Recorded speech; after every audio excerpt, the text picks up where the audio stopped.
Hi folks, it's quite late at night here, and it's the only real chance I've had to come into the workshop today, and it's nearly 11, so I'm not going to be here so long, but there's something in mind in this Concord 2, what I've been studying after we pulled these amps out and regulator. I'll get some lights on in a minute. Well, I wanted to show you this. You know, when I said I'd bought some new test equipment or equipment for the workshop, well, here it is. Now then, what this is, lads, right, ladies and gentlemen, it's called a light pad. It's A4 size, and it's only a couple of mil thick, as you can see, right? Got a glass surface, and it all lights up. The whole perimeter lights up, like millions of pixels of white, bright white LEDs. I don't know whether they go this way or what, but the point is, it don't work. It's brand new, and it doesn't work. That's its power supply, and it don't even fit the sockets correct. It's really tight. It's not correct. Something not right here, ladies and gents. I don't know what it is. Now, let me explain. First of all, that's its power supply, and you can clearly see there it's got what looks like a USB socket. It is USB, right? And then we have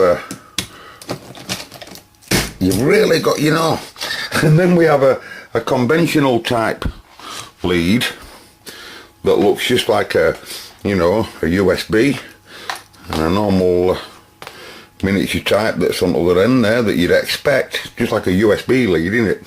Common USB lead. And when I plug it in, it tries to light up. Sometimes it does actually light up, and and sometimes you can plug it in, and the LED that's here that you can't see, but I'll show you in a bit. And she turned away.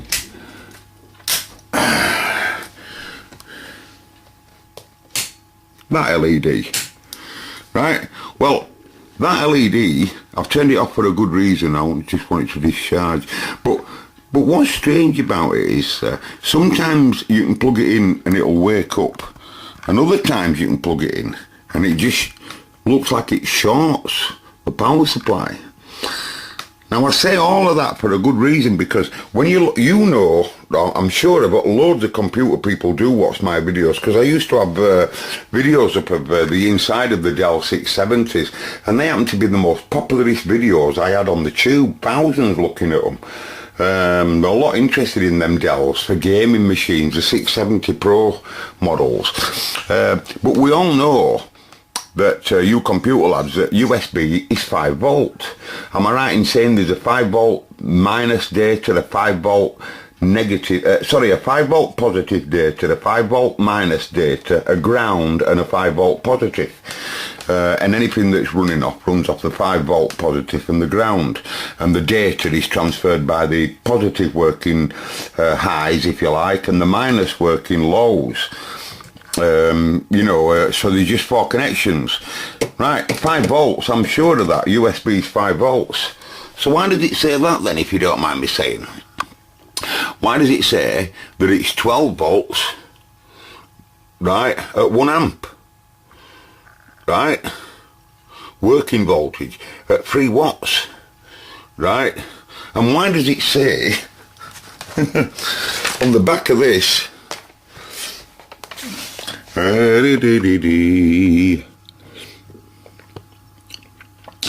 did it say that then, folks? 5 volts at 1 amp.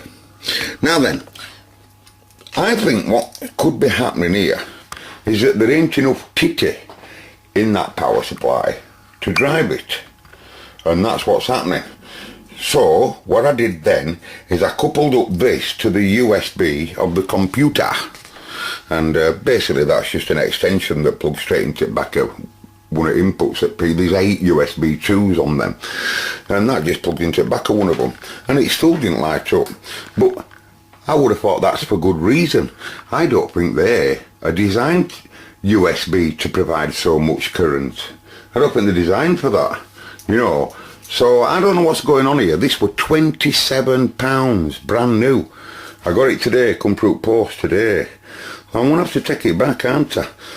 So let me just leave workshop lights off for a minute, and I'll plug it up, and I'll turn its mains on directly here, and you'll see. Okay, just stand by then, will you?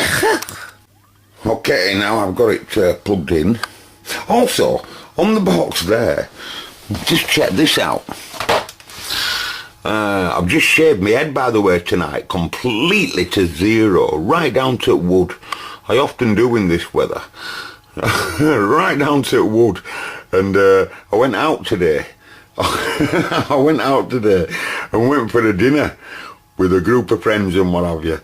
Cut a long story short, as we were going into someone's house, I know that they can't see me, but they'll know that they'll be able to hear me.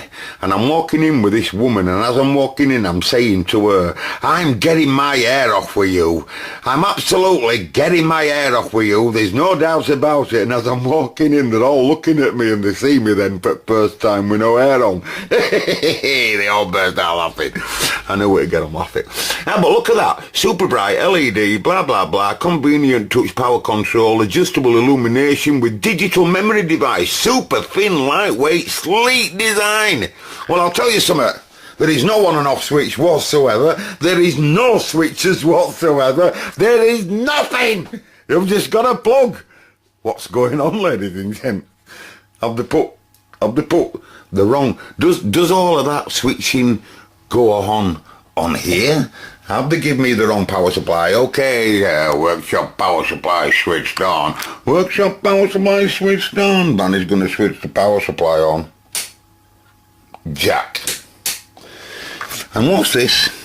I'm now going to unplug the USB. Notice the LED is out.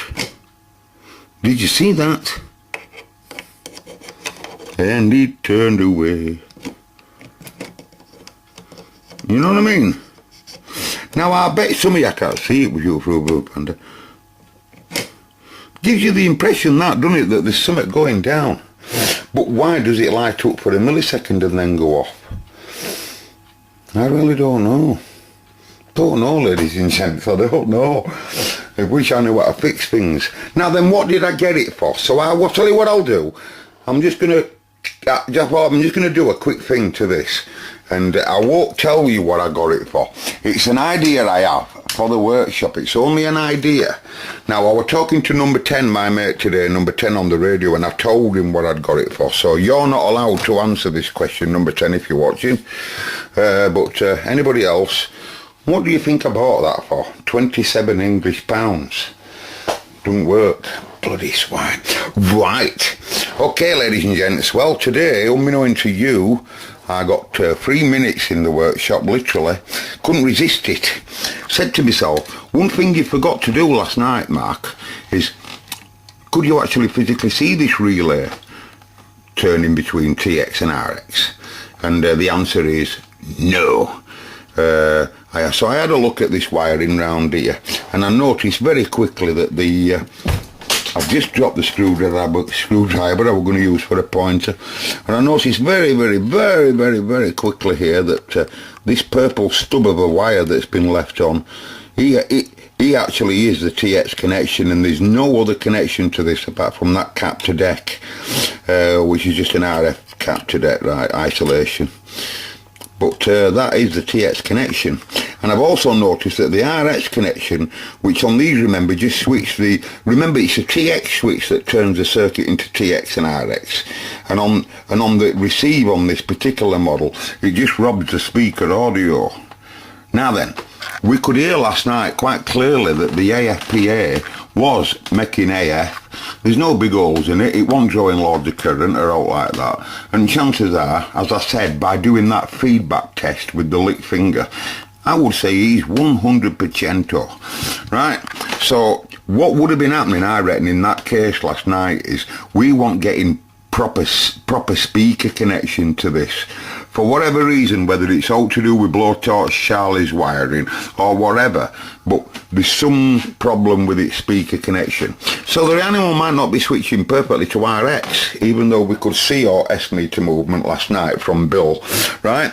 So I said to myself, why don't we bring a fixed model in that we know works, roughly has the same TX switching arrangement. And I won't go to that bollocks, but the TriStar is a very similar arrangement. I can hear 3 people now shouting up and saying, hang on a minute, he uses a relay. You said us that last night. Well, he does, and he don't. But we can still wire that circuit just like it's wired in there to get direct TX and RX instead of the relay. Because if we don't just add the bleep right now, we don't have to add the bleep right now. This is what come into my head while I were messing around today on something else. Is that the bleep circuit is definitely the wires that's they need to be sorted. Don't get me wrong. The bleep needs to go back in, but we can just make sure that we wire it in such a state like Alan. The relay will still turn on and off just as usual to produce the sustain for the bleep, as we mentioned in previous video 442, if you have a look. And it'll just hold on the transmitter for a millisecond when we let go of mic. That's the only difference. It won't produce a 400 Hz tone for bleep to put it into audio chain because it doesn't have one. And that's the only effect that we'll have. But we should be able to get the radio receiving and transmitting if there's something there, as we saw. So this will allow us. So in other words, so now when I go onto the fix, as I call it, and I look at what is the TX connection, I can clearly see it goes directly down to one of these pins right down here on the floor to control these trannies. I'll bet you it's somehow how it works, because that's how these radios can get TX. It's these 2 trannies without even looking at diagram, and that relay will just be there to hold on the circuit for the bleep, driven by a cap or something silly like that. I'm only betting £3 on that, by the way, without looking at paperwork. I was just actually looking in this for a cap that it might charge up, but can't find one right now. Are them components filled up? Yeah, they are. So all of these parts that you see down here, they're all busy in this other model here, if you look. Can you see they're all populated? So they might all be part of the timing circuit for the bleep. I'm only guessing. Anyone's repairing one of these, don't go off that, because I'm only guessing, right? A lot of this assessment really can be guesswork at this stage, and we just have to try and get it into TX and RX switching, and we can do that in many ways to try and find out whether there's any other issues. Another thing that I forgot to show you, because Mark wrote in and he said he burst out laughing when I mentioned did Mark, when I mentioned when we were talking about this, that this must have been on fire. Well, I were looking at that video today, Mark, and I said to myself, what you should have done, Mark, is point out these. Just look at these. See if I can get on for you. I'll have to move radio over there. Just check out these. I thought to myself, bloody hell. I really did. I thought, blow, turn that power supply off. No point in it running for now. I'm paying for electric. Just look at these transformer coils here. Can I have a screwdriver? Imagine starting to repair this. Just look at them.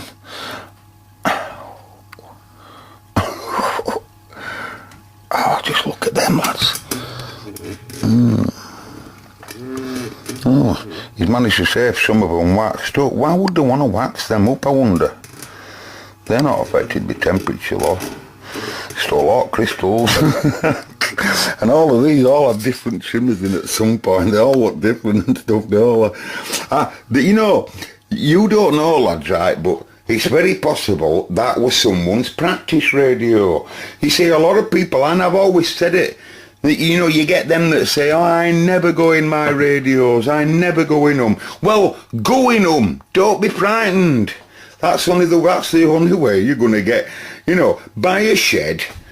Don't be frightened. Buy a shed, buy another shed, buy another shed, and try and make a good shed out of the 48 sheds. You'll only have to spend 38 quid, and you'll have loads of fun. Well, I do anyway. I helped a friend of mine today fix a Cobra 148, completely, just quite some serious issues, but we did it live and direct over airwaves, and he got his multimeter out and all that, and we set a temporary workshop up, me and a friend of mine, number 10, and we set a temporary workshop up for, get a piece of wire, do this, do that, right, clamp that to your power supply, do this, do that, right, get your voltmeter, blah, blah, blah. All right. And they were learning loads as they were going around me. I'm not going to name him, it wouldn't be right. Right. Hey, but it was good though. We completely assessed his radio, sussed out what were wrong with him, and even give him an order list of what to get. Anyway, so what I'm going to do is I'm literally going to short that to ground. Why would I do that? You see that pin there on the other model there? I'm just going to couple it up now, and I'm going to short it to ground, and I'm going to see whether the relay turns on. When I short it to ground, I want to see that relay rock over. If I see that, I can stop this video and post it for you, and we'll carry on then tomorrow, and we'll hopefully see that radio wake up in front of our eyes on the next video. Well, that's nice for you. You didn't expect that, did you, so fast? It's just a way to get round without wiring that bleeping right now, and a quick way to assess what's going on in the audio chain. I've told you this loads of times. The plan of action. If you get your plan of action as best you can get it first, to get them two majors eliminated, we can move on and find out what other problems we have to face, and you know, try and make the job easier for you. You don't have to work all out bleep circuit yet. You know, it's not going to be hard, but we don't have to go into all of that. And, you know, like I say, we did enough testing with that. So let's just do what I said, okay? Let's just short that pin straight to deck on its vertical for a pin. Standing by. I'm upset about that. I tell you, I've got to get out of here anyway, lads. It's boiling today. Everybody keeps saying, isn't it a lovely day? Do you think it's better today than what it was yesterday? Yeah, it is. And it is. It seems to be here in West Yorkshire consecutively getting hotter and hotter and hotter every day. It's boiling, lads. I'm not joking. Anyway, right, so I've just got this blue wire. It's just clamped straight to ground. So I'm holding negative electrons here.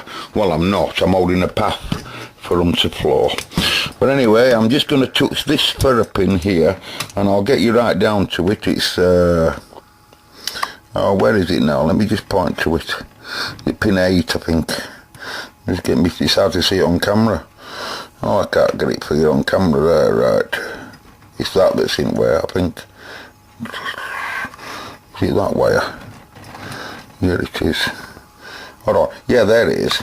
Right, can you see that pin that stood up there on its own? Right, I want you to now, I'm going to be touching that. I'm just going to be, so basically all I'm doing by doing that is I'm doing exactly the same as what the mic circuit would. The main ground connection on the microphone, remember, is the main ground for all of them. I best show you on that one. Right, so on the bottom right hand corner, the black that you can't see, the top white left, the top right white is audio, and the top green left is TX, and the other one underneath, the yellow one, is audio. Now all of them work to the same ground. So if you connect a mic element, for example, from the bottom right ground to the top white audio and put a mic element across there, that's audio in. If you short right ground, the right hand bottom corner, to the top left hand corner, in your case, that green wire, it'll immediately put it to TX, right? Which obviously should turn the relay on. So rather than doing it at this end, because this cut the wire off, all I'm going to do basically is do the same thing by touching that pin, right? But I want to hear that RL turn on and off, right? That's all I want to do. So if I can get it on the RL, oh, where am I, you dozy get? I've lost myself, hang on, let me put there. Right, it's difficult at the same time, because if I touch something wrong, can you see that, ladies and gents? You can, can't you? And you can even see TX circuit firing up there. Can't transmit at all. Don't have to worry about even a speaker because there's no audio amp on. Don't have to worry about 8 ohm dissipation per speaker. Do not have to worry about RF dummy load because there ain't no carrier regulator in there. And without him, you can't even produce any collector supply. So for those of you that say, it's alright. On both occasions, i.e. audio or TX, this animal will just switch into TX. And some of his TX circuits would have been woken up there. His TX mixer stages would have all woke up at that time. Now, isn't that sexy? Do you realise, see what I mean now, how it pays you to study your plan? Take time out at workshop, lads, it doesn't matter, do something else and just study your plan of action about to get round a problem. Can we get round, you know, is that transistor failed? Can we give it a voltage from somewhere else? Think of your plan, get your plan together, and then you can just do something like I've done there, just to know. So tomorrow, when I wake up video, tomorrow, all being well, weekend's coming up as well. Always a good time for workshop playing. I'll just couple up this circuit now, very, very similar to Tony, and I'll clarify that the RX speaker system is wired correctly. Okay, this is crucially important. And then if I think that they are, we'll get this TX clarifier up and rolling, and then I'm going to plumb, while I've got this amp out, I might replace these two feeders, these main supply feeders, because they just look terrible. They don't, they look crap them. So I think I might, and can you see this wax on top of this ash transformer? Well, that's because it'll have been getting hot. Something's been getting hot when it's been upside down in that state. And see, it's been getting hot like that, and then transformer or whatever has been losing its wax, and obviously gravity brings it downwards, you get what I mean? So all of that area wants having a good look at, in my opinion, as well. I might as well do it before all this lot goes back, but I just want to do that next. So I'll upload it, lads. I'm just going to have to tell him about that tomorrow, and I'll have to really send it all back off to him, won't I? Bloody hellfire. I wonder if I should word it in a correct way. I wonder whether he'd just send me another one. Eh? Can you give me any ideas on this video or what to say? Right, see you later, lads. I'm going to call this another assessment, right, part 2. I'll just call it part 2, and you can watch all the parts. I'll just give you as many as I do. That's not wrong with that, is there? And eventually we'll get to talk on that Concord too. Okay.